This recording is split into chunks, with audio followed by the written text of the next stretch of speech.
What's up, everybody? Welcome back to the Free Spirit Tarot. I am here for our continued journey through the tarot deck using intuition.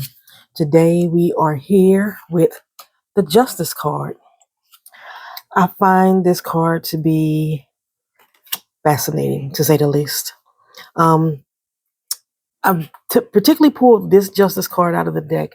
Comes from the Tarot Nefertari deck, specifically to give you some background and history on the justice scales that are presented on the card. Um, if it's your first time here, what I'm doing is walking through all 78 cards of the tarot deck, using my intuition, showing you what I see in the cards. This could benefit you, for one, to understand when I give a reading on this channel, how I'm coming up with the interpretations that I come up with. Or two, if you are on your own walk and you want to learn how to use your intuition more, then this can probably give you some insight on things that you could possibly look for in order for you to help interpret cards using intuition. One of the things that I would like to say is that, and I have this on my page, is that intuition, a lot of people think is BS. A lot of people think it's just us making up stuff, us pulling random things out the air, and if you have been here so far through this series, you will see that I myself make personal assessments to these cards as far as why I'm thinking the way I'm thinking about certain images. And like I said, on my actual channel, if you go to my channel description, you'll see that the definition of intuition that I have input there is basically saying that intuition is a product of our own brains ability to process information and to draw on that information from learned patterns or learned experiences. This is all intuition is, for my understanding. So that's why when I interpret these cards, you will hear me say, well, I feel this way about it, because I'm drawing on my own experiences. I'm drawing on the own patterns that I have come into contact with, or that I have learned or seen throughout my lifetime, and add those to the cards. This is one reason why I don't tend to use the guidebooks definitions specifically for the cards, because a lot of times they don't relate to the images that are presented in front of me. Two, they are based off of what the author intended for those cards to mean. And your intuition is based off of your own personal experiences. Okay. So this is one reason, that I really wanted to go through this journey and look at these cards. And in addition to the fact that I haven't did consistent readings in the past few years for a lot of reasons, this is actually refamiliarizing me with some of the cards that I like to use often. I'm only supposed to be using 5 in this series, but it's been varying from 5 to 6 to 8. I just want to, so there's no real consistency other than me sitting down, still continuously going through the cards. We're on, again, the Justice card, which is number 11 in the deck, with the exception of the Tarot Nefertari. It is number 8 in the deck. A lot of times the Strength card and the Justice card can switch places in a tarot deck. I've seen that on a lot of other decks. I think I maybe have 3 more decks just like that, where the Justice card is number 8 and the Strength card is number 11. But in each of these cards here, they're all number 11, with the exception of the Tarot Nefertari. So one of the reasons why I wanted to make sure I included the Tarot Nefertari, I like to give y'all a little history sometimes about myself and my way of thinking. If you don't know, just by my hands, I am a Black American woman. I do not consider myself to be a witch. I do not consider myself to be a psychic or a seer or a clairvoyant, although some of the things that I do in my life may fit into those categories. And I'm not shunning on anybody who feels that way or who categorizes themselves as such. I consider myself just a regular person that knows how to interpret cards.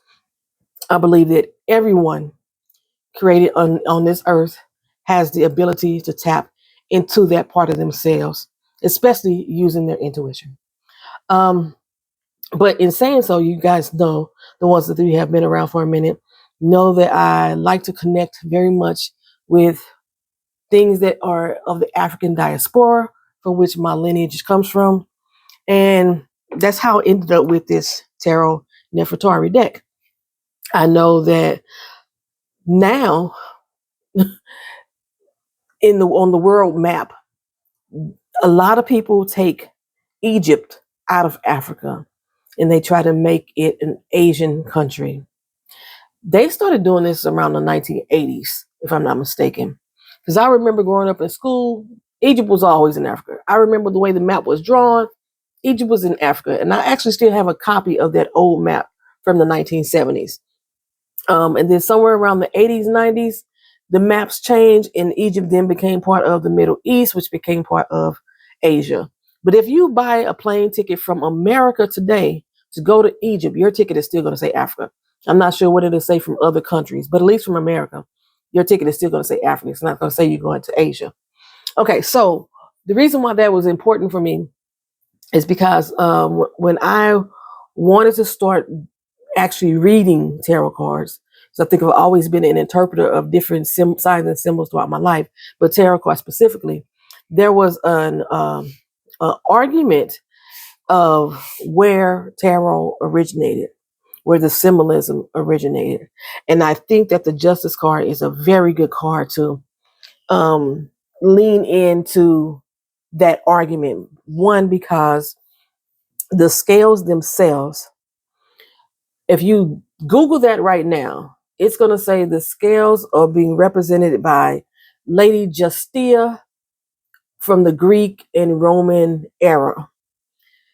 The scales actually go way back to Egypt, probably about to 1550 BC, before Christ was even born. These were these symbols were found in the form of hieroglyphics. These symbols and images were found in the form of hieroglyphics in papyrus, which is now, these were like messages, text for the dead to use in what we call today as spells to transition over into the afterlife. Okay. The way that people talk about it now, they say, or they talk about these scales, it comes out of the Book of the Dead, and it says that Anubis took the heart of the deceased and placed it on the scales. If you can see here, this is a gold 4 card. These are the scales here behind them. Took the heart and placed it into the scales. On one side was the heart of the deceased. One side was the feather of truth. This feather of truth comes from Ma'at. A lot of people believe that the scale is Ma'at. Ma'at is actually a goddess, an Egyptian goddess, is a embodiment of, is a person, or God. I think they call gods persons. Anyway, it was an entity. It was not the scales itself, but people believe that Ma'at is the scales. Ma'at is the Egyptian god who is the goddess of justice and chaos, I believe, or justice and order. Maybe all three. Maybe justice, order, and chaos. Okay. So if in fact that the scales balance, then you were able to go over into the afterlife. If the scales were not balanced, then you had this creature eat you up. I forgot what the creature called. I think it was Amit or something like that. Okay. So thousands and thousands and thousands of years later, here comes Lady Justia, who was also a god in Greek mythology, a goddess in Greek mythology. And that's where the idea of Lady Justice came from, who was holding the scales. And they are attributing the scales to be to her.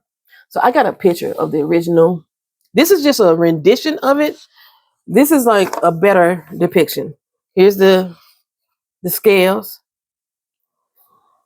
And they're supposed to be in the heart, and they're supposed to be in the feather of truth. That was the little animal that would eat you up if the shit didn't balance. Right. And Anubis was there, and everybody was in this picture. I wish I could read hieroglyphics and I could help translate that. But this is from an image from the Book of the Dead. And again, these were instructions explain how to use a spell, so to speak, to transition over into the afterlife. So these were put inside of the coffin of the deceased person in order to transition. They use those spells, incantations to transfer over. So around the Middle Ages, that's when the Europeans decided to add in swords into the depiction of the Lady Justice. So now we have the scales that came from the ancient Egyptian, but they, like I say, it was stolen and repurposed by ancient Greek and Roman mythology. But this existed thousands of years before Roman and Greek mythology came into play. And then the sword was added in from the Middle Ages around the 13th century, and that sword depicted power. And also the scales then represented impartiality. So around the modern era, probably about the 16th century, they added in the blindfold. I want to show you better on here. So you see the blindfold on the image back there. This particular justice card, she's wearing the blindfold there. So the blindfold was added around the 16th century to symbolize that justice is supposed to be objective and impartial, where we get the phrase "justice is blind." Okay, so I'm not going to interpret this particular card here because I just basically kind of gave you an explanation of what it really is, and being this gold foil, it doesn't hit the light well. So I just felt like sharing it with you guys. I'd like to try to give little tidbits of information and why I look at things the way I look at it, and me trying to understand if some of these teachings and some of these symbols actually come from Africa, because it seems like a lot of them were, and they have been, I'm going to say, colonized, stolen, and repurposed and taken a new name, like a lot of inventions and things of that nature. They find a lot of things that ain't lost and try to claim them as their own, and it removes the history of where those images come from. But with these particular cards that I have here in front of me, I'm probably going to go through all 6 of these. These are the most fascinating justice cards that I have seen. This one in particular, baby. Well, we're going to start off here. I know I got to look at the back sometimes so I can see what deck is from. This is the justice card from the Spellcasters Tarot. What I love about, and I love the justice card. I don't know, because it gives me so much, and each of these cards give me so much. So what I love about this particular justice card, you have the representation of black and white. To me, that tells me that everything is not black and white. This is why you have to have a case. This is why you normally have to have a trial, because everything may not be as it seems. It's not so cut and dry that, that everything is what you think it is to be. What I do find interesting, that on the white side, they have the merchant, who seems to be a good person. And then on the black side, you have the merchant, who seems to possibly be evil. And that's just because of the way he is holding the sword in his hand, as if he's going to stab somebody. But this is one of the particular cards that, like I say, it includes the sword, it includes the scale, it includes the woman. It does not include the blindfold. That's the only thing I think that's missing. But if you look at this particular card here, you see the skulls down at the base of this one here, representing life and death as well. You have the ship's stern column, stern wheel, navigating, because you have to, again, they were told to navigate their way through, I think it's called Duat, is what it was called, the pathway to get to the afterlife. And you use those spells and incantations in order to navigate your way through there. And that's the wheel is representing the navigation portion of it. One thing I did notice too, her scales are balanced. Okay, so this person, if I was to pull this card, I would see would be making a smooth transition, or they will be transitioning into the afterlife. They will not be devoured. They will not be ate up by death. Their life may have meaning, is one of the ways that I would interpret that. And here, if you see on her hand, that is skeleton. So her whole hand is not even there anymore, and it's holding a pomegranate. So this person is going to have an abundant afterlife, is the way I would interpret that. Okay. They have a fair outcome from their death. The way that they lived in life is the way that they will live in death, if not with more abundance. Okay, because you heard that like somewhere, I think in the Bible, I think that's what the book is said. They're saying something about, when you go to heaven and you'll be having, there'll be streets of gold and mansions lining up and everything, but everybody not going to get a mansion. Some people may have to live on those streets of gold. Yeah, that's the type of person that probably didn't have a much balanced life. They still made it to heaven, but they weren't going to be presented with all the riches and the wealth that someone who was living, walking as they were talking would get. Okay. In this particular justice card, this is from the Cosmic Cycles Tarot.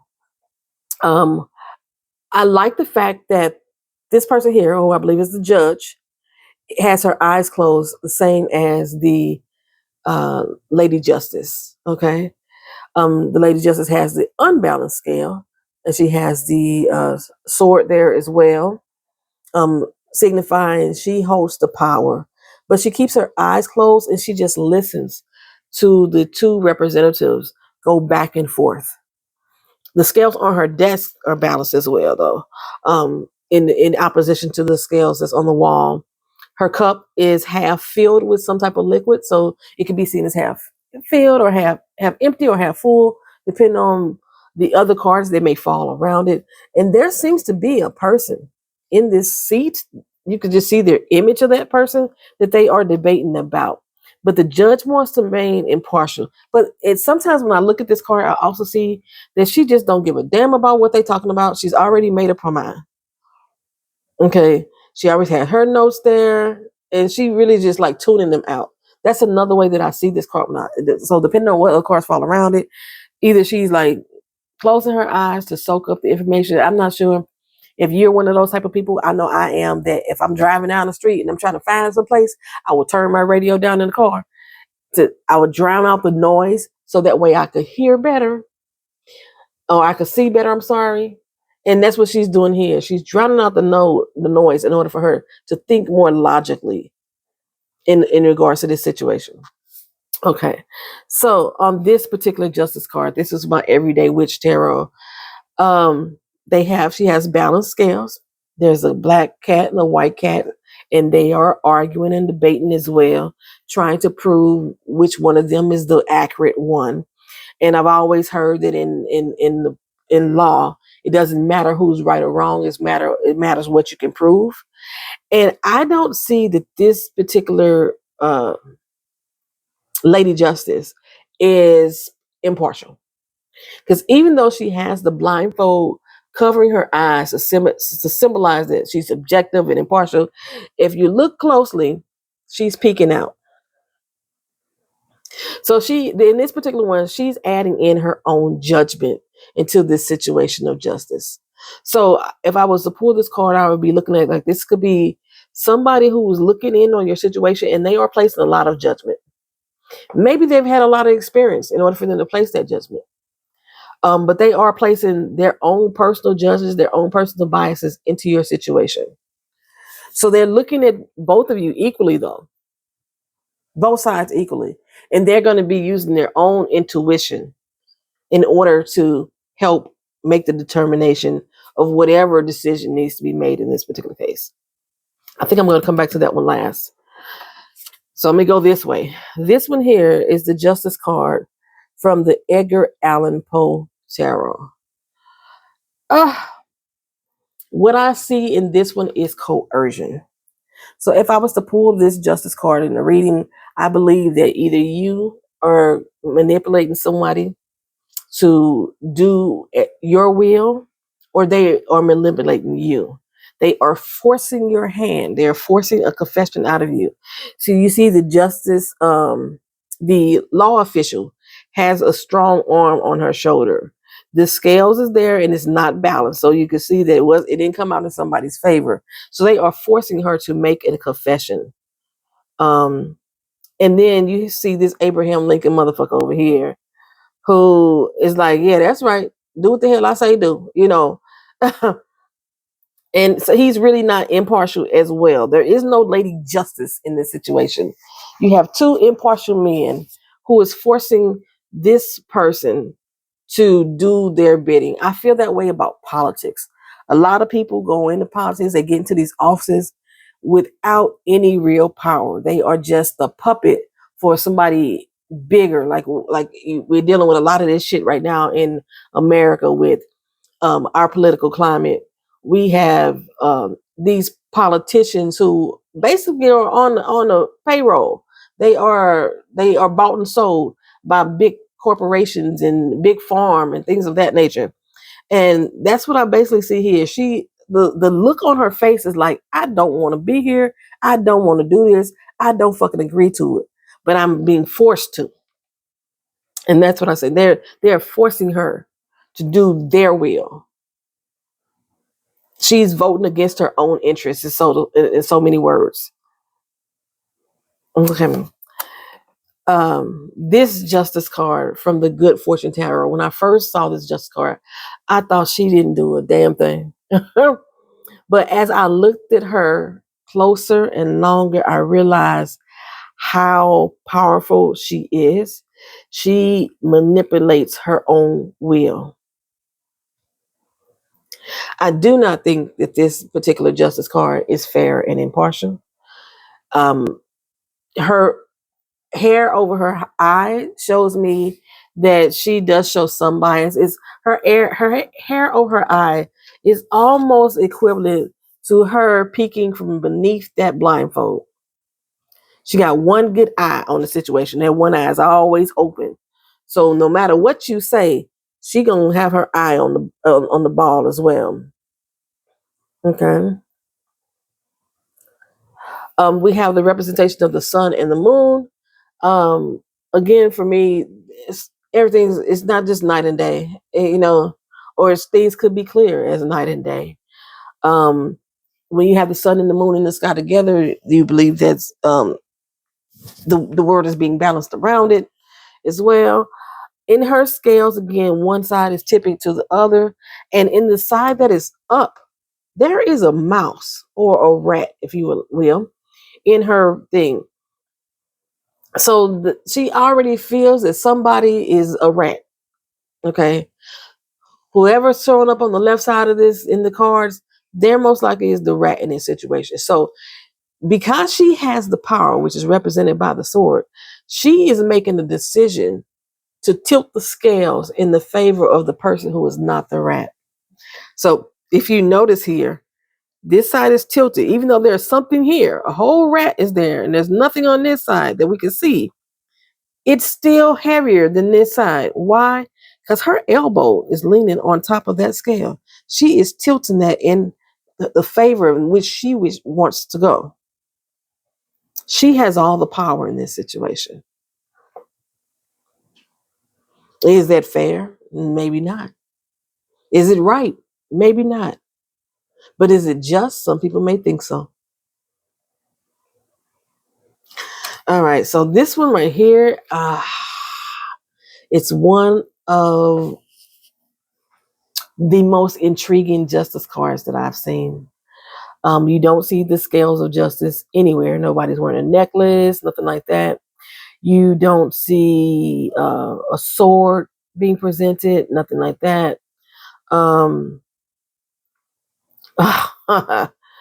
There's no blindfold. Everything is just right there in your face. There's someone here on the ground, dead as a doorknob. Next to them is a bottle of poison. The poison is being spilled out as well. And in this particular one, the evidence is very clear. So somebody was to pull this, if I was to pull this card for somebody, I would be thinking, whatever it is that you're looking for, whatever it is trying to figure out, it's very clear. You have everything you need to help determine what may have happened in that situation. Or it could be clearer, but not necessarily 100% clear. Because was this person given the poison? Was the person poisoned by the people who are in authority? Or did this person take themselves out and take justice and matters into their own hands? There's still questions that need to be clarified, but this card is telling me that all the information is there. You could look at the body language of people. This person looks very confident and reassured. Like, yeah, I did that shit. Now what? This person looks like, maybe I need to look into this matter more. Something seems off. She's looking like, I don't even know how the hell I'm here. He looking like, are you sure he did?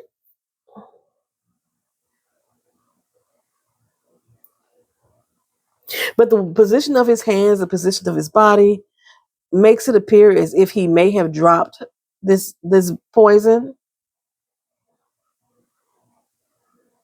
Why would you purposely take something like that?